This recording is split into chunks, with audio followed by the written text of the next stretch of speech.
ધોરાજી તાલુકાના છાળવાવદર ગામમાં આવેલ ખાનગી માધ્યમિક સ્કૂલમાં બોગસ પ્રકરણ સામે આવ્યું। ધોરાજી તાલુકાના છાળવાવદર ગામે જે કાલરિયા સ્કૂલ બોગસ ધમધમી રહી હતી।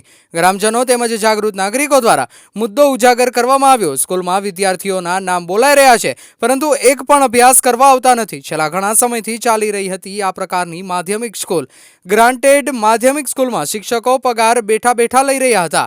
રાજકારણીઓના ઓથના કારણે ધમધમી રહી હતી આ સ્કૂલ। ગ્રાન્ટેડ માધ્યમિક શાળા 9 અને 10ની ગ્રાન્ટ મેળવી રહી હતી। રાજકોટ જિલ્લા શિક્ષણ અધિકારીની ટીમની તપાસમાં પણ ખોટું હોવાનું ખુલ્યું છે। વિદ્યાર્થીઓ નથી આવી રહ્યા, તેમ છતાં વિદ્યાર્થીઓના નામે શિષ્યવૃત્તિ સહિતની તમામ પ્રકારનું શૈક્ષણિક કાર્ય થઈ રહ્યું હતું। હાલ તો આ બોગસ સ્કૂલને લઈને ટ્રસ્ટીઓ તેમજ શિક્ષકો ભૂગર્ભમાં ઉતરી ગયા છે।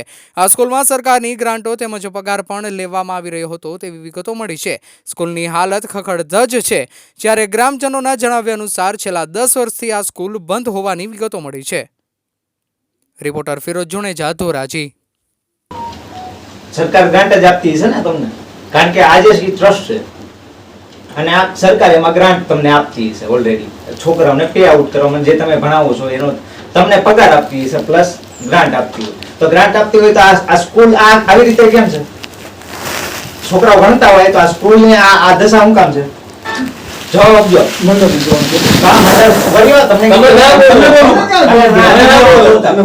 અત્યાર સુધી અમે તમને સાંભળી લીધા, હવે શાંતિ રાખજો। આ દશા કેમ છે? તમને ગ્રાન્ટ આપે છે? તમને ગ્રાન્ટ આપે છે સરકાર? ગ્રાન્ટ હમણાં આવતી નથી, રિઝલ્ટ ઉપર આવે છે એટલે હું કામ નથી આવતી ગ્રાન્ટ? તમારું કારણ? અત્યારે આ ગામડાના છોકરાઓ છે ને કોઈ ભણવામાં એટલા ઇન્ટરેસ્ટ લેતા નથી, તો એને એમ કહી દે છોકરાઓ ના એટલે પાસ થતા નથી 10માં, એટલે રિઝલ્ટ આવે નહીં, ભણવાનું આવે તો ક્યાંથી રિઝલ્ટ આવે? ઈ તો હવે આ ગામડાના છોકરા હોય મૂલે જવાનું વધારે ઇન્ટરેસ્ટ લેતા હોય। હા, તો ભલે આ જે કરવાની કામગીરી કોને છે? આ શાળા છે, આ તમારી શાળા ચાલો, તમે એવી વાત કરો, તમે ખાલી તમારા રૂમ ચેક કરાવી દો, તો ભણવા વાળા હોય ને સાહેબ। આજની તો તમે ભરેલી છે મેડમ, બધા 500 છે નહીં, ડાઉન 300 રૂપિયા મૂલ થાય ને એટલે અહીં બચત છે। 500 રૂપિયા ઓપનરના મૂલ જ્યાં સુધી હાલ છે ને બધે છોકરા હોય છે, બધે છોકરા બધા નો હોય, હું એટલો ન કહું, પણ આજની તો ભરેલી છે, પણ આજની તો એવું તો છે નહીં। આજની મેં તો બધે ભણવા આવે એવું તમે બતાવો। આજની તમે જોઈ લો આજની માં શિષ્યવૃત્તિ મળી જાય છોકરા તમારે, મને હું હાથમાં આવે છે મને કહી દો। શિષ્યવૃત્તિ એ કોઈ નથી, શિષ્યવૃત્તિની જર દેવા નથી ત્યારે કોઈ નથી એવું ભાઈ, કોઈ નથી એવું। તમે એવું કામ કરો છો સાહેબ, છોકરો સ્કૂલે આવતો હોય તો શિષ્યવૃત્તિ મળે, તમે એવું કામ આજની કામ પૂરો આજે નોટ નથી આવતો તો ના ઓપ્શન કર નથી આવતો, નથી આવતો તો કામ પૂરો કોણ સબ્જી આ તમે કઈ કહો અમને હેલો જી બદલી માટે હાજી બોલો। કાલે ફોન કર્યો હતો ને તમને છાડવા ગામનો ઇશ્યુ હતો। અમારા અધિકારી ત્યાં તપાસમાં આવી ગયા છે, સવારના ત્યાં છે, લગભગ અત્યારે કદાચ નીકળ્યા છે અમે ત્યાંથી। લગભગ સવારે અહીંયા જ છીએ, એટલે કારણ કે એટલે આજે સ્કૂલ છે ને 7:30-8 વાગ્યાના આવી ગયા હતા। અચ્છા, આજે સ્કૂલ છે ને જે સ્કૂલ અમે ઓલરેડી અહીંયા છે સવારના, સ્કૂલ ચાલુ છે આજે થઈ જ નથી અને છોકરા નથી થઈ એક પણ છોકરા નથી હા આવ્યા। એ બેને પછી આચાર્યને બોલાયા હતા, આચાર્ય નહીં આવ્યા છે। ગ્રામજનોમાં નિવેદન લેવા માટે ગયા હતા, પણ સરપંચમાં નિવેદન નથી મળ્યા। ફોટોગ્રાફી ને એવું અમારા બેનોએ કરી લીધું છે, જે આવ્યા હતા ને અમારા તપાસમાં એ લોકોએ ફોટોગ્રાફી ને એવું કરેલું છે। હમણાં જ મારે એમની સાથે વાત થઈ। તો સત્ય હકીકત શું છે સાહેબ? કારણ કે આવું પરિસ્થિતિ ખરેખર સ્કૂલ બંધ જ છે, સ્કૂલ બંધ છે। હા, અને જે છોકરાઓ છે ને એ ગામના નથી, કારણ કે સ્કૂલ કઈક ગામથી 1.5 કિલોમીટર દૂર છે। હા હા, એવી વાત મને આજે કીધું। જે શાળા એ વિદ્યાર્થીઓ આવે છે એ કોઈ શાળાના વિદ્યાર્થીઓ અહીંના ગામના નથી રહીશું। એ તો એ જ કીધું કે ગામના કોઈ વિદ્યાર્થી નથી, બહાર ગામથી આવે છે। એટલે હવે અમારા માટે ડિટેલ તપાસ વિષય થઈ ગયો છે। પણ જો બાર માંથી આવતા હોય સાહેબ, તો મને એટલી ખબર પડે કે ગામના વિદ્યાર્થીઓ છે એ બહાર જતા હોય, જો સ્કૂલ અહીંયા હોય તો થોડા બહાર જાય? સમજી ગયો, ના જાય, સમજી ગયો છું। એટલે ડિટેલ તપાસનો જ વિષય અમારા માટે થઈ ગયો છે। હા, એમ મારું નામ શીતલબેન ચૌહાણ, ધોરાજી તાલુકા પંચાયત માજી ચેરમેન। બેન, આ કેટલા સમયથી આ સ્કૂલ આવી બંધ હાલતમાં છે અને અહીંયા શિક્ષકો એવું કહી રહ્યા છે કે આ સ્કૂલ ચાલુ હાલતમાં છે અને વિદ્યાર્થીઓ ભણવા આવે છે, તમારું શું કહેવું છે?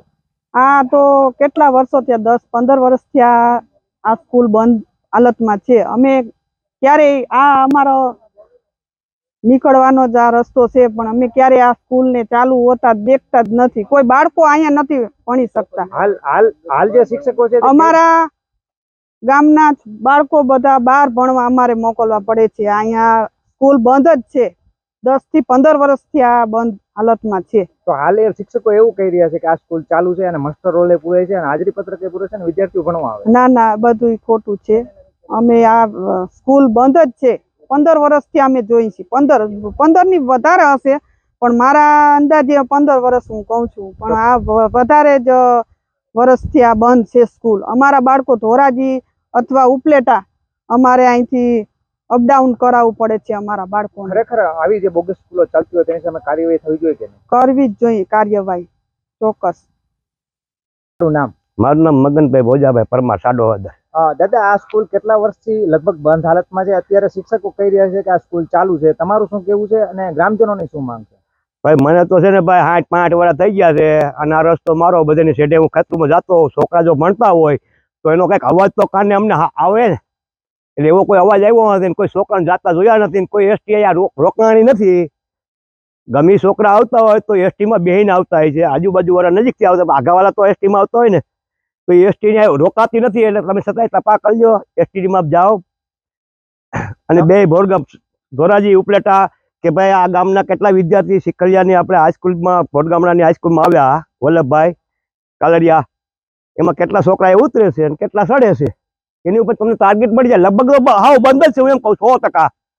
છતાં કોઈ ઢાકતા હોય તો એમ. અંદાજે કેટલા સમયથી બંધ છે? 8 વર્ષ થયા. તમે આ અંદર પરિસ્થિતિ શું છે?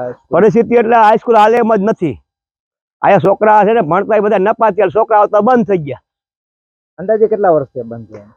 એટલે અંદાજ તો 8 ની ખબર છે, પણ એને પેલા કદાચ બંધ થયું આપણે એમ કે ચાલુ છે એક વાર કદાચ 20 ટપી ગયું 9 થઈ ગયું ખબર ન હોય એમ. તો હાલ જે અંદર શિક્ષકો એવું કહી રહ્યા છે કે ચાલુ છે. એટલે ભાઈ કોઈ શિક્ષક છે નહીં, બધું ઘરનો સ્ટાફ છે. આમાં પટાવાળા એના છે. મારું નામ જાગૃતિ. બેન, આ કઈ સ્કૂલ છે, ક્યાં આવેલી છે અને કેટલા સમયથી બંધ હાલતમાં છે? શું તમારું કહેવાનું? આ સ્કૂલ છાડોદર અને ભોરગામડાની વચ્ચે આવેલી સ્કૂલ છે અને ઘણો ટાઈમ છે બંધ છે. અને મારે અહીંયા એડમિશન લેવું હતું, પણ આ સ્કૂલ બંધ હોવાના કારણે મારે ધોરાજી એડમિશન લેવું પડ્યું. અંદાજે કેટલા વર્ષ થયા તમે જે ભણતર ગણ્યું અને તમે જે અત્યાર સુધી આ અંદાજે કેટલા વર્ષથી બંધ હશે? શું લાગે છે તમને? અંદાજે 10 વર્ષથી બંધ છે. તો ચાલુ હાલતમાં ક્યારે તમને જોવા મળી છે વિદ્યાર્થીઓ ભણતા હોય? કારણ કે હાલ શિક્ષકો કહી રહ્યા છે કે અહીંયા વિદ્યાર્થીઓ ભણે છે. ના ના, અમે અવારનવાર આ જગ્યાએથી પસાર થતા હોય, ચાલુ હોવાના કઈ આમાં અંદાજો લાગતા ન હતા એટલા. તમારું શું કહેવાનું થઈ જાય? સ્કૂલમાં કઈ બોગસ નીતિ થતી હોય, કઈ ખરાબ થતું હોય એવું લાગી રહ્યું? એટલે વિદ્યાર્થીઓ આવતા જતા નથી અને શિક્ષકોને જોયેલા છે એટલે એવું લાગે તો ખરું. તમારું નામ? પ્રદીપભાઈ પટેલ. દાદા, કેટલા સમયથી આ સ્કૂલ છે તે ચાલુ છે અથવા તો બંધ હાલતમાં છે? શું કહેવાનું તમારું? અને અગાઉ તમે માહિતી પણ માંગેલી હતી, શું જવાબ?